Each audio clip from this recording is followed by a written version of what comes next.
Hello everyone, good evening. Welcome to EduCrack. My name is Shreya and today I'll be dealing with Parajumbles. The session that we have today, it revolves around the entire concept of Parajumbles. So we will look at both the kinds. Now, the first question comes, what are the two kinds of Parajumbles that we have? When we look at the questions based on Parajumbles, there are two very different kind of question pattern. Now, the solving agenda for both of these question types, they are the same. That is, you have to come to the correct answer at the end, but the methodology is slightly different. So, namely, they are of two types. One is with options, the Parajumble questions with options, and the other one is Parajumble questions without options. So, let's have a look at what Parajumbles have for us. What exactly are Parajumbles? Parajumbles, they come from a combination of two words. One is paragraph and the other is jumbled. So when they mashed up these two words, we got the word Parajumbles. Now what happens here is they take a paragraph. Now that paragraph could be coming from any source at all. Any source. Now they could pick it up from an editorial, they could pick it up from a newspaper, they could pick it up from a memoir or an autobiography, a children's storybook. So basically there is no fixed pattern here that you will get Parajumbles only from this particular background, but it is basically a paragraph of 4 to 5 to 6 to sometimes 7 lines, very rarely 7 lines, but yeah, could be up to 7 lines. So you get a paragraph from a source of up to 7 lines, anything between 4 to 7 lines, and they mix up the order of these sentences. So what we can have here is that sometimes, right, these it is in the form of A, B, C, D, E, where A, B, C, D, E, they are the 5 sentences from the paragraph, which is in jumbled order, right? Sometimes we get it in this form. We have 1 and we have sentence 6, which is fixed, and between 1 and 6 we have A, B, C, D, or sometimes up to E. So 1 and 6 are fixed sentences here, and A, B, C, D, E are the jumbled up sentences here. So you can get a question in Parajumbles where there is no fixed sentence, or you can get a question in Parajumble where first sentence and the last sentence, or just the first sentence or just the last sentence, that is, one of the sentences is fixed and the rest are jumbled.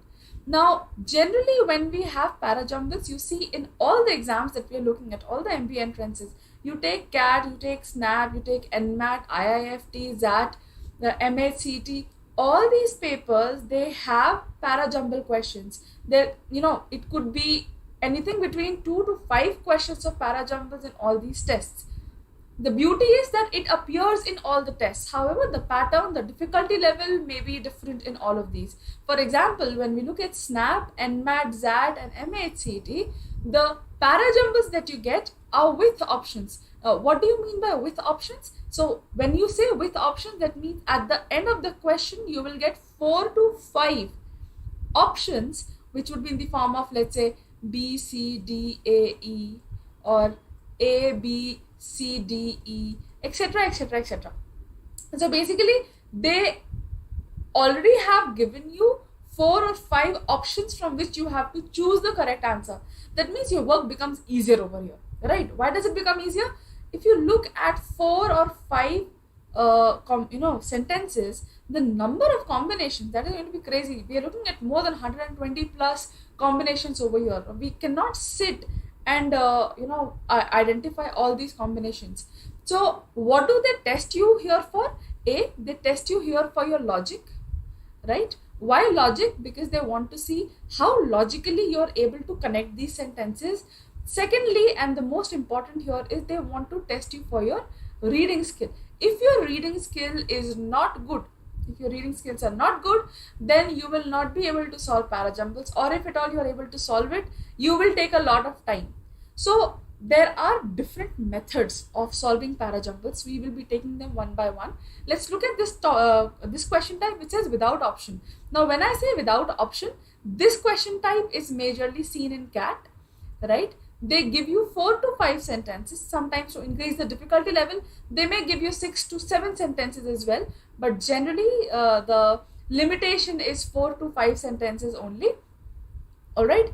And there is no option given. You are supposed to type in the answer. Now, this is a question type in CAT which does not have any negative marking. So, definitely a question type that we would want to attempt. But since there are no options, it makes it a slightly difficult and time taking. It consumes a lot of time. So these questions in CAT are to be taken towards the end. Try not to start your CAT paper with the Parajumbles thinking that Parajumbles are the easier questions to attempt. If you have options to solve with, yes, Parajumbles are fairly simple to attempt. However, if you do not have options, then in that case, leave them towards the end. Do attempt it. In CAT, do attempt these questions because they are generally not very difficult. Right? I won't say that they are very difficult. Since they are not giving you any options, they are on the easier side. If you have good reading skills, if you apply a little bit of logic, then it would not be a big problem for you. However, without wasting much time, let's look at the different types of methods which we can use to solve Parajumbles.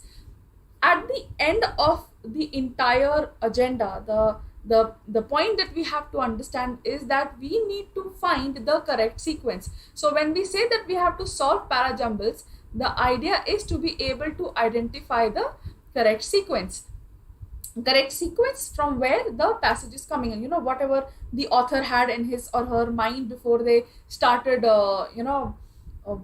writing this paragraph. So I have here right now mentioned around 7 methods. This is not an exhaustive list at all, right? There are a lot of methods through which you can solve Parajumbles, but this would give you a brief idea regarding how do we go about solving Parajumbles. How do we try? How do we approach a Parajumble? So let's see. The first one is when you identify a link or a compulsory pair. Every Parajumble is made up of a paragraph. Paragraph is made up of a couple of sentences, 5 to 6 sentences.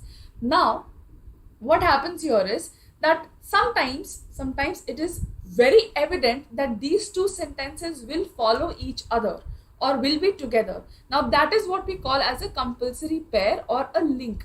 So, many times you can solve Parajumbles by only identifying the links, right? You identify the correct links and then you can look in the option to find which all options have that particular link, and then you can solve it accordingly. Another very interesting method of solving a Parajumble is to identify the opening sentence. What are opening sentences? What are closing sentences? We'll be talking about them in a few minutes, so please hold your horses, right? So identifying the opening sentence, as the name suggests, here in this question type, the one thing that we do is we try to find out which could possibly be the first sentence of the entire passage or of the entire jumbled up passage, right? Now, what happens here is that if you have options, it definitely helps you a lot to eliminate options. Sometimes the options help you, choose an opening sentence. It goes both ways. Similarly, we can identify the closing sentence. As the name opening sentence suggests, introductions, the closing sentence gives you conclusions. It is not a hard and fast rule. To be very honest, it is not a hard and fast rule that says that you have to have a conclusion, right? However, sometimes it becomes easier for you to identify a sentence as being something that concludes or summarizes what could have been or whatever you've read in the entire passage, right? So identifying either an opening sentence or a closing sentence narrows the effort for us with respect to the options specifically. If the options are there, then your effort gets narrowed down and it is easier for you to choose the correct answer. If there are no options given, in case of the type in the answer type question, in that question type, it helps you formulate the entire sequence. If you identified an opening sentence, you will know that this here comes in the beginning, this sentence here would come in the beginning. If you have identifying the closing sentence, you can say that this here comes in the end. So it helps you form the entire sequence, because here you're supposed to enter the the sequence yourself. Then we have the theory approach. Now theory approach basically says that it helps you when there are examples given, right? So theory approach deals with examples. So if there is an example given in the sentences, that is the sentence in the question, then it is pretty evident that an example would come after an explanation, right? It rarely happens. When I say it rarely happens, that means unless there is a source error, or there is the author has not written that paragraph in a very structured manner. Unless that is the case, most of the paragraphs, most of the times when we are writing, we first give an explanation, then we give an example supporting the explanation. So the theory approach here kind of helps us understand that theory plus example link. Now if you see that something is given as an example or as an explanation, please understand that it will definitely come after a theory. Right, so if you find an example, find a theory, you possibly would be able to find a good link or a compulsory pair over here. So theory approach works in a way where there are examples given in the parajumble. Chronological approach. The word chronological comes from the root word chronos. Chronos means time, right? So chronological approach is what we call as the time sequence. In some passages they have sentences in a way where they're talking about an event or they're talking about a timeline, and you can see words like firstly, secondly, thirdly, or you can see actual dates over there in 98, then in 2000, and then in 2001. So if you see that there are timelines or there are dates in the passage, go ahead and try to solve using the chronological approach. We will be discussing about all these approaches very briefly so that you get an idea about what are we talking about. Then we have the structure approach.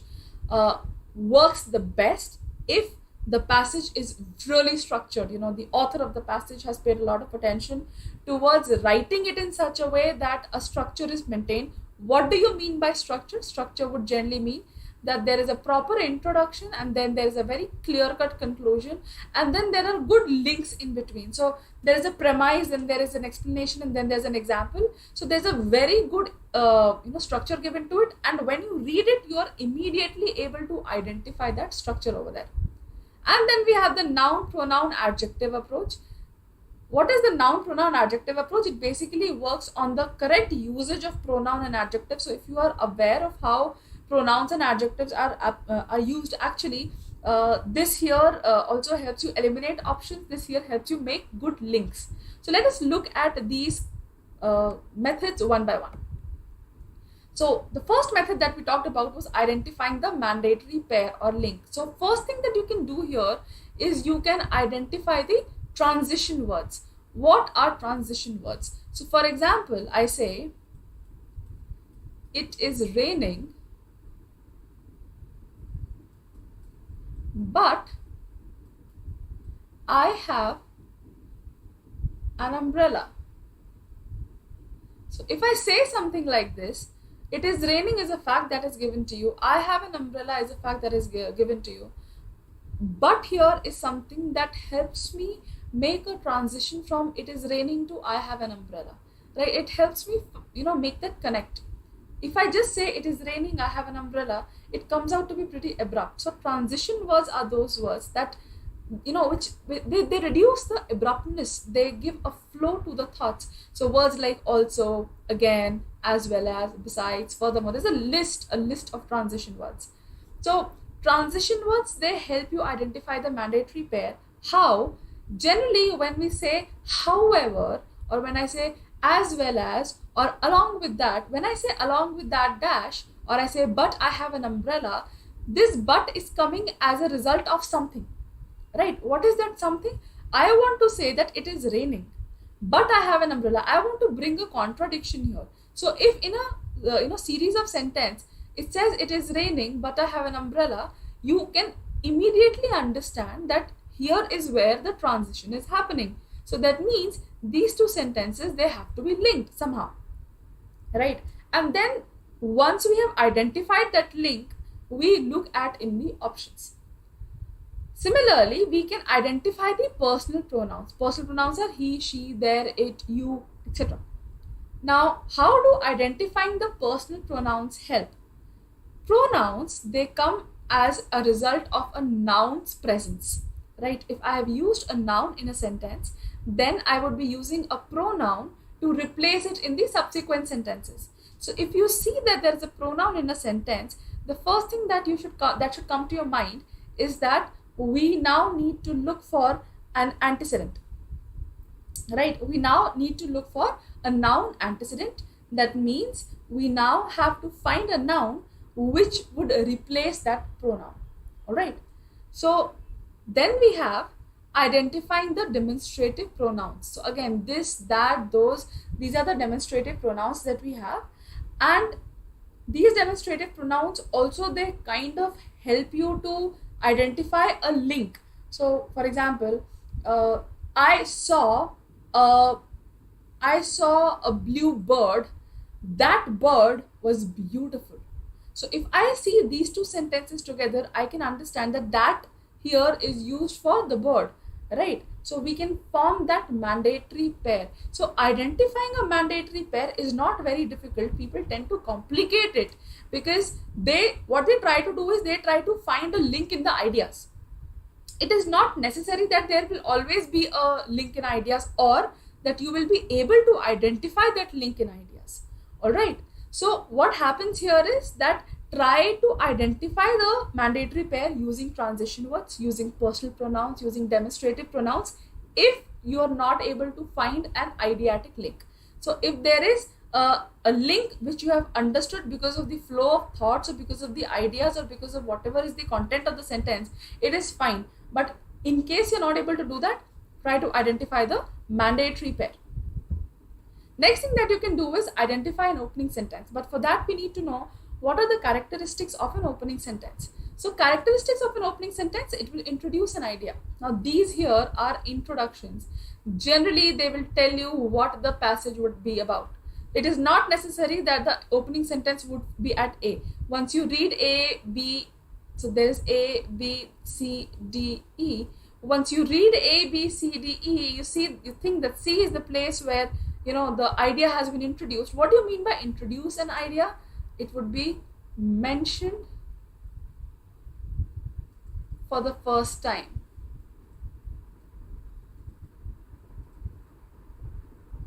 Right? Introduction of an idea would be mentioning it for the first time. It may use indefinite article a or an. Why would it use the indefinite article a or an? Let's go back to the usage of articles. We know that indefinite articles a or an, they are used when something is mentioned either in a generic sense or if it is being mentioned for the first time. So if this is an opening sentence, definitely the concept is being mentioned for the first time. So there's a good chance that it will have either an a or an. Please understand, I'm not saying that the is something that an opening sentence will not have, but the chances are less. In an opening sentence, unless we are talking about something very specific and it is very evident, the opening sentence may not have the usage of the word the, because the is used for something that has been mentioned before, or if something is very specific.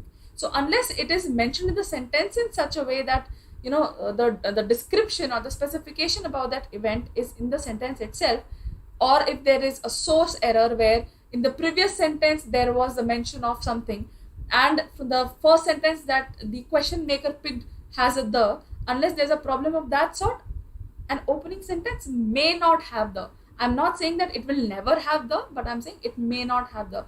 Similarly, it may not have pronouns, right? Why it may not have pronouns? Pronouns are used for a noun. Unless that noun is mentioned in the same sentence, there is a good chance that the opening sentence will not have a pronoun. There are exceptions, especially when we are talking about rhetoric questions or questions which are philosophical in nature. Unless something of that sort happens, you will not find pronouns in the opening sentences.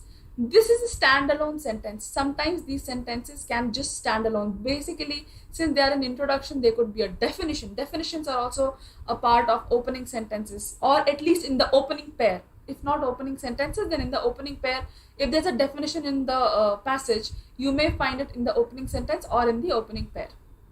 It will not have contrast words or words indicating continuations or words like hence, therefore, so. Since it is an opening sentence, it is an introductory sentence, presence of a continuation is hardly seen. I'm not saying it is never seen. Again, there are exceptions. There is something called as source error. That is, it was picked up from a source in such a way that they ignored the first or the second sentence of the paragraph and they picked from the third paragraph itself. Sometimes this kind of an error happens, especially when you'd be solving mocks or when you'd be solving test papers. You see that in your exams you may not come across a source error like that because they are checked and rechecked, but nevertheless something like that can happen. Having said that, opening sentences do not generally have continuation words or contrasting words or even transition words for that matter. So opening sentences, they generally have introductions. Identifying the close sentence. How do we identify the closing sentence? Closing sentence will conclude the idea of the passage, right? When I say conclude the idea of the passage, it looks like something that would bring a closure to the entire discussion. It may summarize the passage. It may have concluding words or phrases. So as a result, as a conclusion, or therefore, hence, these are the words that we can find in closing sentences or in closing pairs. Generally. So closing sentences, they generally talk about conclusions. They are the ones that may have the presence of pronouns more evidently as compared to the opening sentences. Then we have the theory approach. As I said, if any sentence is working as an example, place it after the sentence for which it is working as an example. Right? So if I say, on hot days, you will see that liquid consumption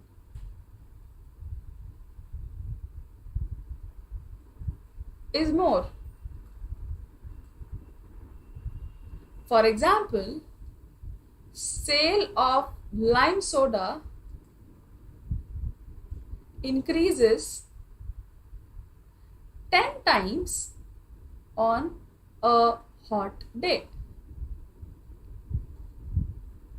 Right? So this here is an example, a very lame example nevertheless, but this here is an example of the second sentence here, sale of lime soda increase 10 times on a hot day. Now the word example here may not be given. Right? So if I remove this, now if I keep the word example over here, it is pretty evident that this sentence here is acting like an example for the first sentence. However, what we are doing here is, we are not, in the passage you may not see the word, for example or therefore. Sometimes it may not come across to you as like that. Sometimes there may be the exact usage of the word example or therefore. So try to find examples, and once you found the example, try to find the theory for which that sentence is acting like an example. So, and if you give an example, it has to be given, in response to something. Find a sentence to which it is a response for. Because one has to explain the idea, its hypothesis and theory. It should not be before the idea that it explains. Very rarely, it never happens that in the correct sequence, in the correct answer, the example comes first and the explanation comes later. So if there is an explanation for something, the explanation will come first, that is the theory will come first, and the supporting example will come later on. The supporting evidence comes later on. So this is something which is common sense, right? You have no idea how important common sense is for solving parajumbles. Sometimes, many times, most of the times, it is just this itself, common sense. With the help of common sense, you can solve the entire parajumble. All right. Then we have the chronological approach. Chronological, as we have discussed earlier also, the word chronological means based on a timeline. Now here, sometimes we see exact time sequences, exact timelines. When I say exact timelines, you'd see something like it was in 1998 that he was born, and it was by 2000 that he had learned how to work. By the year 2006, he was already running, and by 2010, he had made international records, right? So if I say in 2005, he was already running.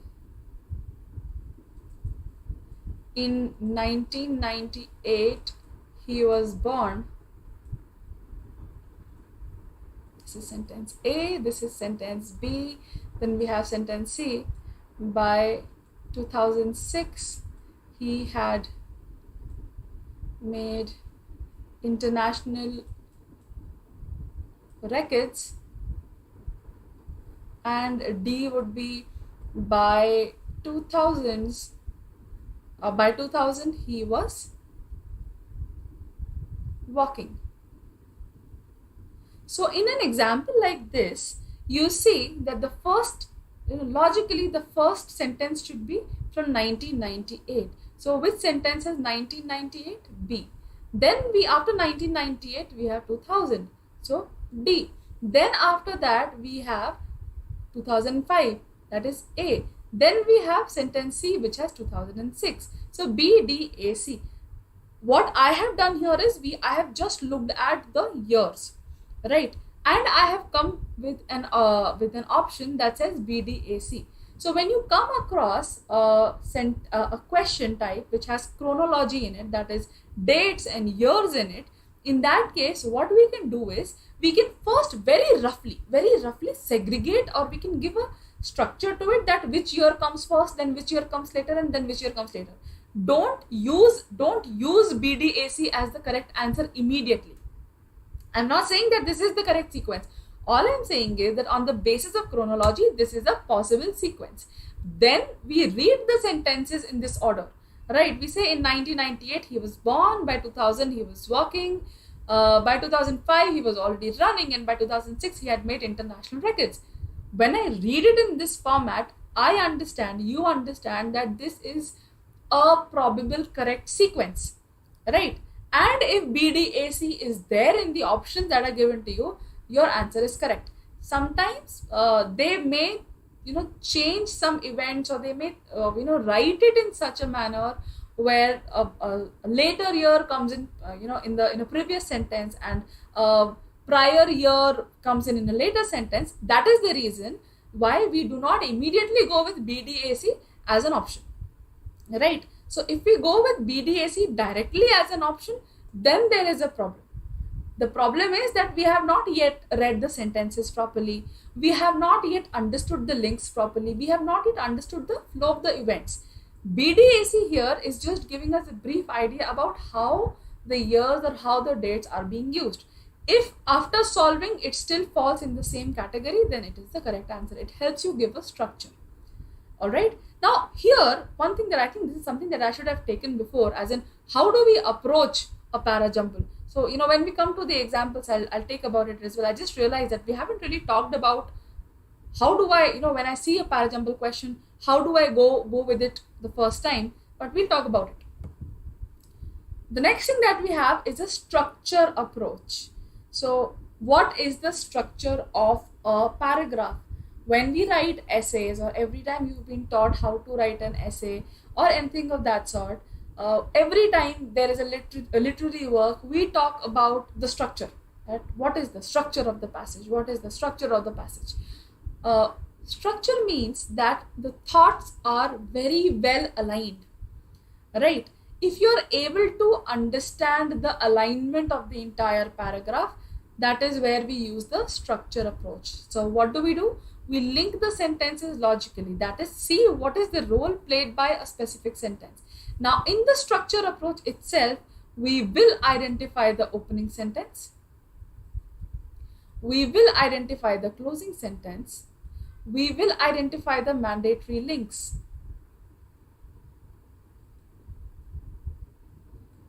we will identify the transitions.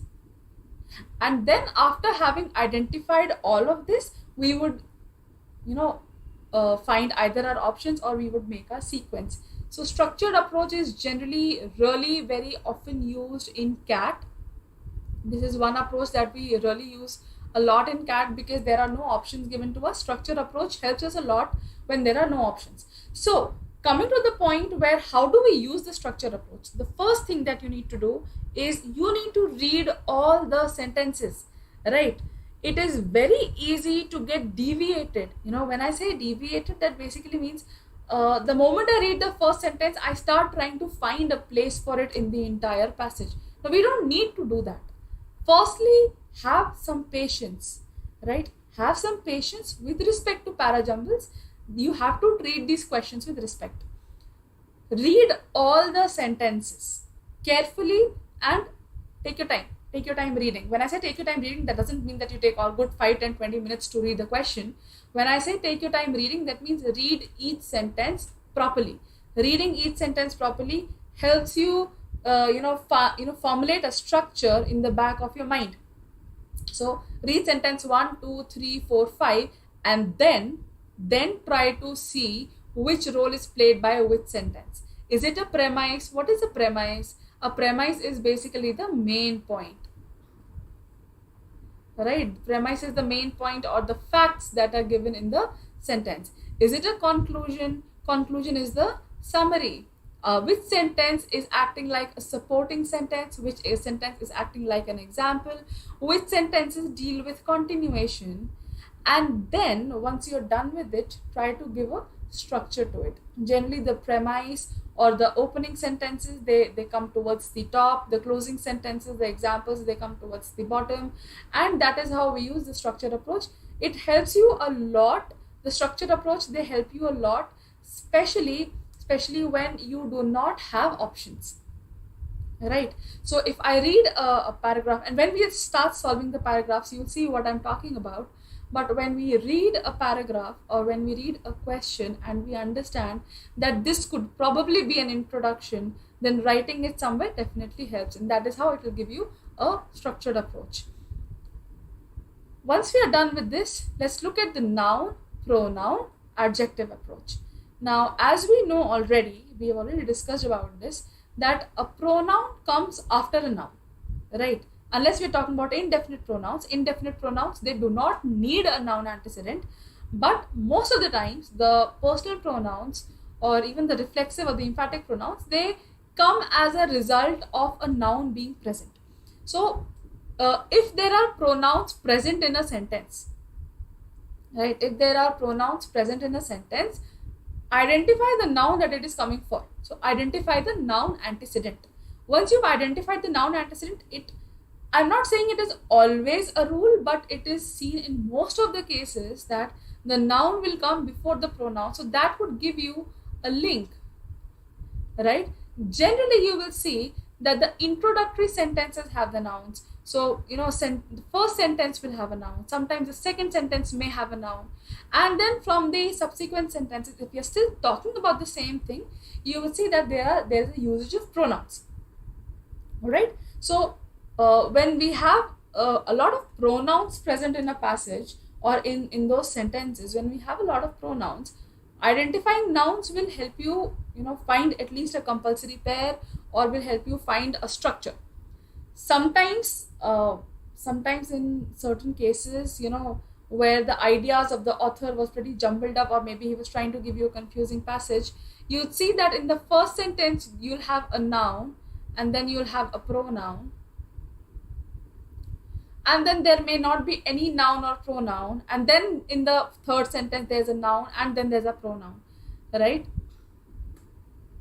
So in this question type, in a sentence or in a passage which deals with question types in this particular manner, that there's a noun pronoun in the first sentence and then there is no pronoun, identify this as the main link. Here main links or compulsory links is what will help you solve the question. Now that compulsory link, we understand that sentence 1 already has the noun pronoun pair, so that means these two here will have the noun pronoun pair and this will be the main link. So confusion can come whether you want to place this pair before or this sentence before. In such cases, go with the logic, go with the flow of thoughts. What is the role of adjectives here? Adjectives are always present around a noun, right? Wherever there is an adjective, you will see that there is definitely a noun or a pronoun present, and it again rarely happens that a pronoun comes before a noun. An adjective comes before a noun. So if there is an adjective present, there's a good chance that the adjective will come after the noun or the pronoun that it is used to being used to talk about. So if there is a probable sequence that you have to make of a logical thought process, the noun will come first, the pronoun comes next, and then the adjective comes, right? So if you see that there are adjectives being used in the parajumble or in the paragraph, try to find out which noun is it being used for or which pronoun it is being used for. So try to follow this line of thought, that first sentences will have nouns, then the next sentences will have pronouns, and the next sentences will have adjectives. Very rarely this sequence gets messed up. I'm not saying it doesn't, it does. Sometimes there are errors, sometimes the author has taken the liberty, because if you are the author or somebody else is the author, they can take that liberty to write it in any way that they want. So if they take that liberty and they mess up the sequence, otherwise that is a different case altogether, but this sequence does not generally change. You will see a noun, pronoun and an adjective sequence. Then okay, now let's solve some questions here.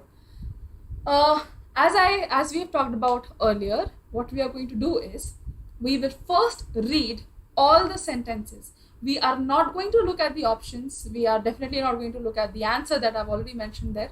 Don't pay attention to that.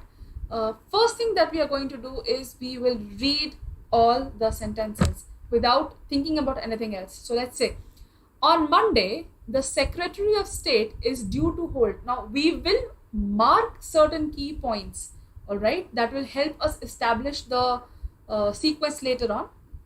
But right now we are just identifying certain things and we are reading the sentences. So on Monday, the Secretary of State is due to hold a day of meetings with high-level political, military, and business figures to further a strategic dialogue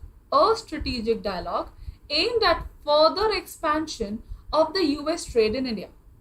Okay? US Secretary of State Hillary Clinton. This here, I'm going to underline this. Why I'm underlining this, we'll get to know about it in a few minutes. US Secretary of State Hillary Clinton arrived in India on Sunday for strategic talks aimed at, again, strategic talks aimed at bolstering bilateral ties and securing firmer support for the war in Afghanistan. Clinton arrived by plane in Delhi before noon, according to a reporter traveling with her, ahead of expected talks with Prime Minister Manmohan Singh and President Pratibha Patil in the evening. Now, what are the few links or what are the few things that we can notice? When I say the Secretary of State here, that means the name of the Secretary of State has been mentioned before already. All right, in this sentence, in sentence A, the name of the Secretary of State has not been mentioned. That means the name of the Secretary of State has been mentioned before. And in which sentence can we see that? We can see that in sentence B and we can see that in sentence C. So we know one thing for sure, that B or C comes before A, right? B or C comes before A. I don't know whether B comes immediately before or whether C comes immediately before, but I know that B or C comes before A. When we look at sentence B, we see the usage of full name Hillary Clinton. US Secretary of State Hillary Clinton. And in sentence C, I just see the usage of the word Clinton of just half her name. So in this case, what do? We place B before C because B is giving you the full name of the lady. We are introducing Hillary Clinton. And why is Hillary Clinton coming here? For strategic talks. The usage of the word strategic talks here, it collaborates with expected talks. Now, what are the expected talks? That is the strategic talk aimed at bolstering bilateral ties and securing firmer support. That means this here expected talks is coming from the presence of strategic talks already. So B will come first, right? Because it introduces why Hillary Clinton is here. Then we talk about some more information about Hillary Clinton regarding when she reached here or what. She reached here before noon, right? So we write C, and then on Monday she is due to hold a day of meetings with high-level political, military and business figures to further a strategic dialogue aimed at further expansion. So here the usage of the Secretary of State, since we've already decided that A will come later on, we have understood that B and C comes together. So we put an A over here, and BCA is the correct option that we are looking at. Right, this was a very simple question and a very small question. The reason why I've taken this is just to help you understand the approach to a paragraph or to a parajumble. What we are going to do right now is we will solve a couple of more questions which are lengthier and a little bit on the difficult side. They are all questions from past papers. So take a few minutes and read the sentences on this particular question type.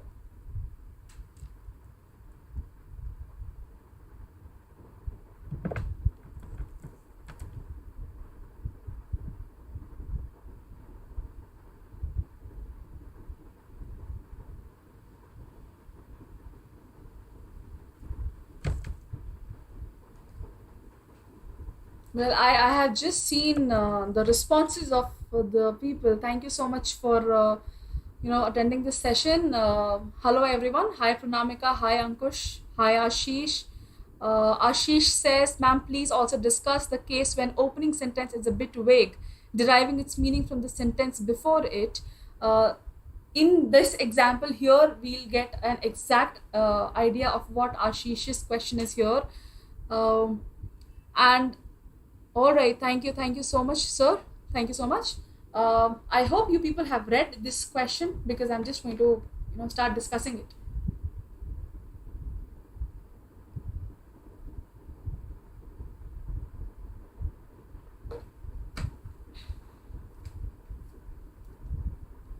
All right, so the first thing that we do when we are solving a question is always to completely stop thinking about solving it immediately and reading all the questions here. Sorry, reading all the sentences here. So first, let's read the sentence. Pranamika, thank you for the answer. Let's discuss this. That is the correct answer, obviously, and it is also mentioned on the slide. So let's see how did we reach there. All right, good job, Pranamika. Thank you. In simpler terms, it is the Indian version of the Razzies. So we talk about it is, something is, we don't know what it is. So it is, in simpler terms, it is the Indian version of the Razzies. What is the Razzies? Now Razzies is basically an international award, like Oscars. If Oscar is the highest award given, Razzies is the lowest award given. This is just general knowledge. So Razzies are the awards given to Hollywood movies, for the worst performances. Okay. Then B says, the third Golden Kela Awards will be hosted by Cyrus Brosher this year. Third Golden Kela Awards. Alright. Then it was created in order to ridicule the bad performances. Again, it was created in order to ridicule the bad performances and as a revenge for wasting our precious time and money on such idiotic films. So that is exactly what Razzies also do. The Golden Kela is held each year where awards are given for the year's worst in the Bollywood. Why do you think I've ticked this? This here gives us the introduction, but we are going to wait till we read the last sentence. It was created by Random Magazine, India's longest running humor magazine, in the year 2009. Very clearly, we see it is in sentence D that the Golden Kela is introduced for the first time. Alright, so the Golden Kela is held each year, which is each year where awards are given for the years worst in Bollywood. And then we talk about, in simpler terms, it is the Indian version of the Razzies. Why? This is the definition, or this is the explanation for what the Golden Kela is. So we understand that D is the first sentence, the opening sentence that is given here. Then it says it was created by Random Magazine, India's longest running humor magazine, in the year 2009. So sentence A has an it, sentence E has an it, right? So after D, either we put an A or we put an E. Okay, but both E and A will come after D. That much is clear. The third Golden Kela Awards will be hosted by Cyrus Brocha this year. It was created in order to ridicule the bad performances and as a revenge for wasting our precious time. So it was created, and it was created by, first we say it was created by Random Magazine, and then we say why was it created. So there is a very strong link between E and C. Right? So we have EC. There could be a link where we say it is DC and then we say A, but there is no option which says DCA, right? However, we have identified EC as a mandatory pair. We have identified that A will come after D. We have also identified that D is the introductory sentence. So another option where D is the introductory sentence, A is coming after D, and EC is a mandatory pair is option 1, which was solved very correctly here by Pranamika. Thank you so much for being so quick. All right. Now this is an a past paper question. That time it was considered a very difficult question. The confusion here, generally, what people find here confusing is the presence of it in A and in E and then in C also. But the very strong link of EC, if you are not able to establish the very strong link of EC, that it was created by Random Magazine, and then why was it created? If you are not able to identify EC as a link, you will not be able to solve this question, right? I hope you've understood how do we identify the mandatory pairs and how do we identify the opening sentence. So here in this question type, we identified the opening sentence first and we identified the mandatory link. Now, the next question that we have is this. Take a few minutes to read and solve this question. Don't look at the answer. Try not to.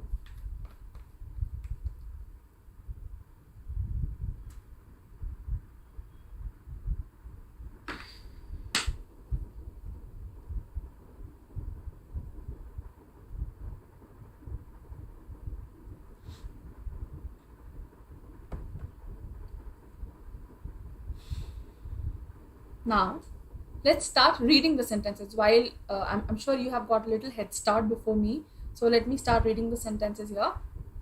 A says, despite the strong performance of the economy in 2010 and 11, the outlook for 2011-12 is clouded by stubborn and persistently high inflation and rising external risks. The three key macroeconomic concerns before the Union Budget 2011-12 were high inflation, high current account deficit, and fiscal consolidation. Don't ask me what these terms mean. We are not going to discuss economy here. Additionally, there was an expectation that the government would restart reform processes. While the budget sets lower nominal gross domestic product, that is GDP growth target of 14%, we believe that the real GDP growth target of 9% factored in the budget is on the optimistic side. The budget has made an attempt to address all these issues, albeit through small steps. So, am I able to identify an opening sentence here D looks like an opening sentence to me. A looks like an opening sentence to me. I'm not able to identify, I'm not able to, very concretely place a sentence as an opening sentence. Anybody who has an idea about what an opening sentence here could be?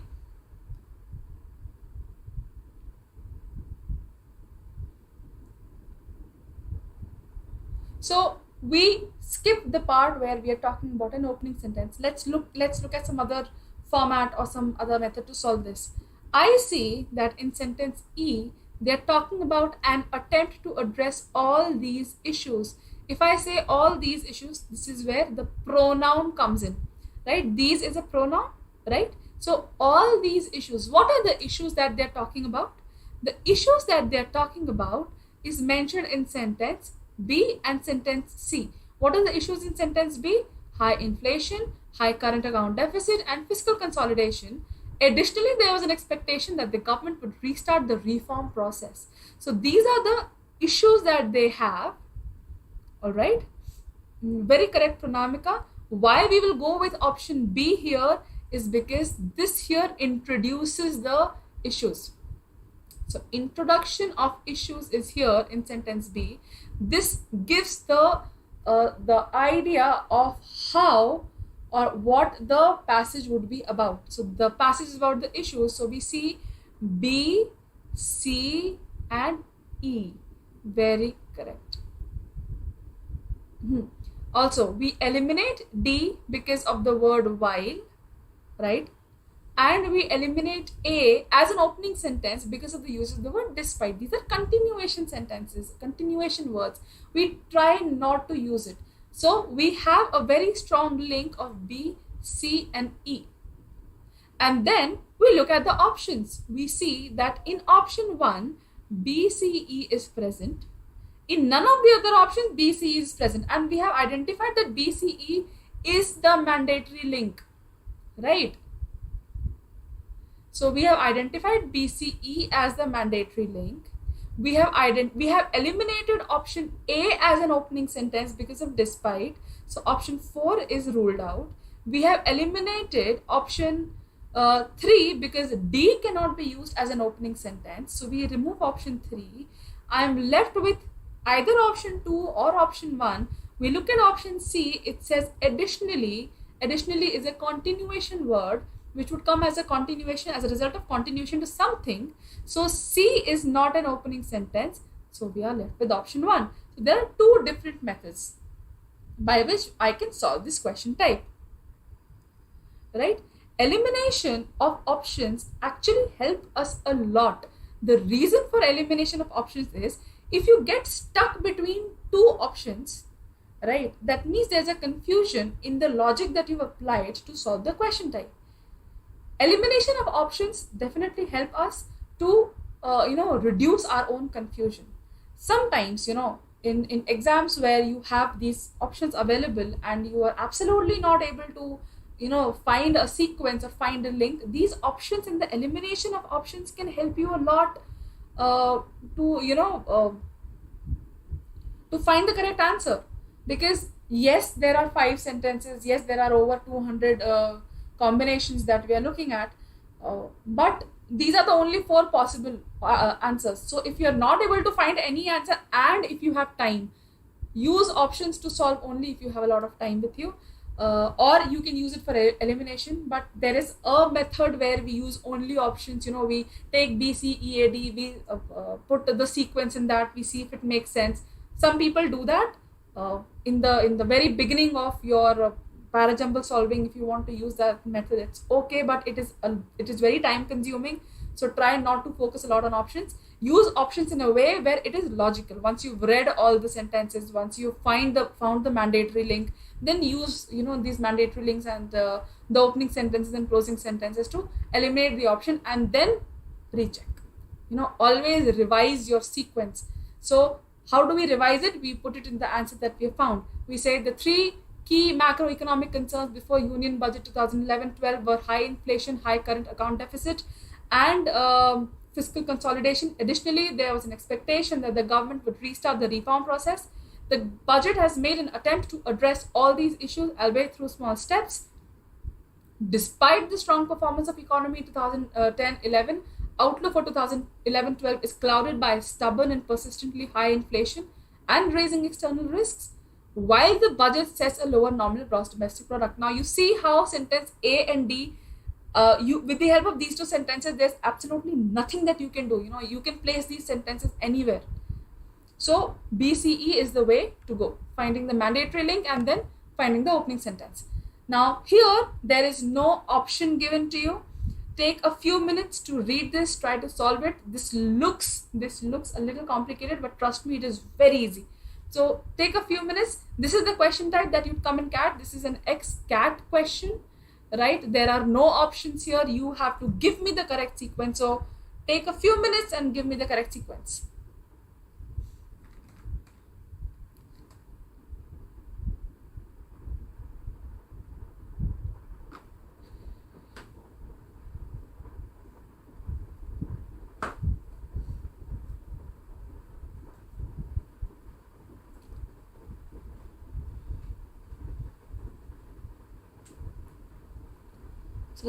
Let me help you with the reading part at least. Scientists have for the first time managed to edit genes. Look at the presence of the word first time, such a beautiful word here. Scientists for the first time managed to edit genes in a human embryo to repair a genetic mutation, fueling hopes that such procedures may one day be available outside laboratory conditions. The cardiac disease causes sudden death in otherwise healthy young athletes and affects about 1 in 500 people overall. Correcting the mutation in the gene, some specific gene that we're talking about, correcting the mutation in the gene would not only ensure that the child is healthy, but also prevents transmission of the mutation, some mutation that we're talking about, to future generations. It is caused by a mutation, in a particular gene, and a child will suffer from the condition even if it inherits only one copy of the mutated gene. So you see how 3 and 4 are kind of linked, but we'll read the 5th sentence first. In results announced in Nature this week, scientists fixed a mutation that thickens the heart muscle, a condition called hypertrophic cardiomyopathy. Right? Now let's start finding links. I know for sure that 3 and 4 is a very strong link because it says correcting the mutation, and 4th talks about a mutation, and none of the other sentences they talk about mutations. So I would say that since there is a over here and the mutation over here in a particular gene and the particular gene, a comes first, the comes later. Basic rule of grammar. So you see how grammar is also very important in solving parajumbles. People just say that grammar is not important for CAT because you do not get any direct questions of grammar in CAT. You have no idea how important grammar is for CAT, because if we didn't know that a comes before the, we'll get confused over here. So a comes before the, that means 4 and 3 come together, right? Since we are talking about it is caused by a mutation and correcting the mutation, we are very sure that 4th is not the first sentence, right? Since we have presence of a pronoun it over here. What is it? Now let's go back. It is probably a cardiac disease, right? Or a condition called hypertrophic myopathy. So if I say it is the cardiac disease, that means either 2 comes before 4 or 5 comes before 4. I don't know which one of these will come before. All right. And the presence of the beautiful word first time here, very, very easily we are able to present 1 as the opening sentence. So scientists for the first time have managed to edit genes in human embryo to repair a genetic mutation, right?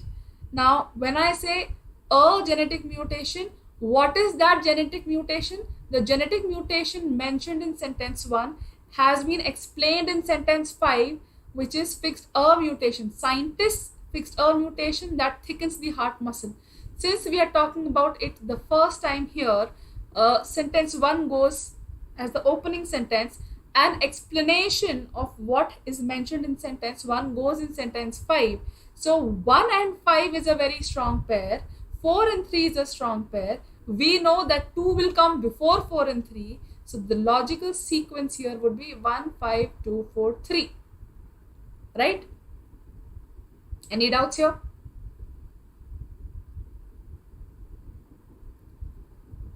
So what happens here? Now let's very quickly read through it. Scientists have for the first time managed to edit genes in a human embryo to repair a genetic mutation, fueling hopes that such procedures may one day be available outside laboratory conditions. In results announced in Nature this week, scientists fixed a mutation that thickens the heart muscle, a condition called hypertrophic cardiomyopathy. Now, hypertrophic cardiomyopathy is the disease, the cardiac disease. See how 5 and 2 are linked, right? The cardiac disease causes sudden death in otherwise healthy young athletes and affects about 1 in 500 people overall. So 152 becomes a pair, and then we talk about it is caused by a mutation. What is it? It is the cardiac disease. So 4 is linked to 2, and then obviously 3 comes at the end. All right. Moving ahead. This is the last question, promise. Very quickly go through this question type.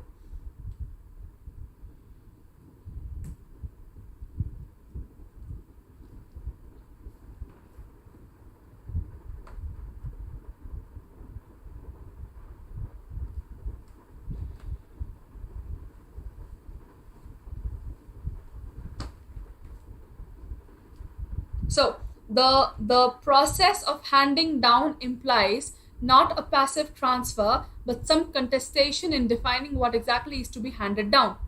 Wherever Western scholars have worked on the Indian past, the selection is even more apparent and inventing of a tradition much more recognizable. Every generation selects what it requires from the past and makes it innovations, some more than others. It is now a truism to say that traditions are not handed down unchanged but are invented. Just as life has death as its opposite, so is tradition by default the opposite of innovation. Right? So here we see that this could be an opening sentence. 5 could be an opening sentence.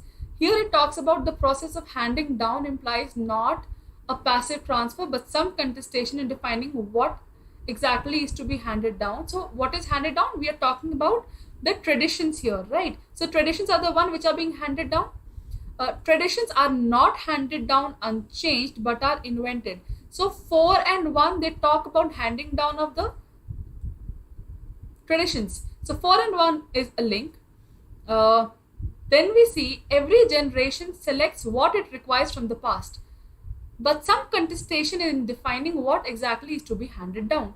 What exactly is to be handed down, and every generation select what it requires from the past. So we see that after 1 we can come to 3. So 413 is a very good link that we have found. So if 413 is a link, we have a problem in placement of sentence 2 and sentence 5. Sentence 5 could be an opening sentence because here it gives us the idea about tradition, right? So just as life has death as its opposite, so is tradition by default the opposite of innovation. This here sounds like an introductory sentence. It would give you an introduction. It does not really talk about what the entire passage could be about, but it still gives you an introduction. It gives you the introductory sentence where we talk about tradition and innovation. All right. So we have 5, 4, 1, 3. Now I can place either 2 before, I can place 2 either here or I can place 2 here. So let us see where 2 can be placed. Wherever Western scholars have worked on Indian past, the selection is even more apparent. You see how we're talking about the selection? What selection are we talking about? This selection here, right? So this selection here, the every generation select. This here goes to the selection. That means 2 will come after 3. So placing a 2 over here makes it the right answer. When you read it for the first time, it comes across as something that makes absolutely no head or tail. There is no sense to it if you read it jumbled up. But the moment you are able to unjumble it, you'd see just as life has death as its opposite, so is tradition by default the opposite of innovation. It is now a truism to say that traditions are not handed down unchanged but are invented. The process of handing down implies not a passive transfer but some contestation in defining what exactly is to be handed down. Every generation selects what it requires from the past and makes its innovations some more than the others. And then we go to sentence 2. Wherever Western scholars have worked on the Indian past, the selection is even more apparent and the inventing of a tradition much more recognizable. And that is why we go with the flow of 5, 4, 1, 3, 2. Right? Now, after you are done doing this, you can, recheck your answer with the help of putting it in a sequence. But that is how generally Parajumbles work. So today in this session, what have we learned? We have learned how Parajumbles function, what are the different approaches of Parajumbles, and then we have discussed 2 different question types on Parajumbles. One is with options, the other is without options. As of now, these are the only 2 question types that are available for your MBA entrances. Apart from that, if you need more information on Parajumbles, if you want to know more about Parajumbles, how to solve this, you can go check the description below and you'll see that there's an array of products and there's an array of information given over there. Do go through it, try to understand. You can go register yourself for our beginners batch, and then you'll see that there is more information in Parajumbles. This is a very short passage, a very short few examples that I've taken here. There are a lot more things that we do in a live session apart from this. So please definitely go ahead, do have a look at it. You can like the video, watch, comment, subscribe the channel, and I'll be meeting you again on Friday, the next Friday, with a different topic. Till then, that's all from my side. Thank you so much. Have a good day. And if you have any questions, please feel free to post your questions on the comments. I definitely take out some time to answer your query of whatever kind it is. So thank you so much. Have a nice day.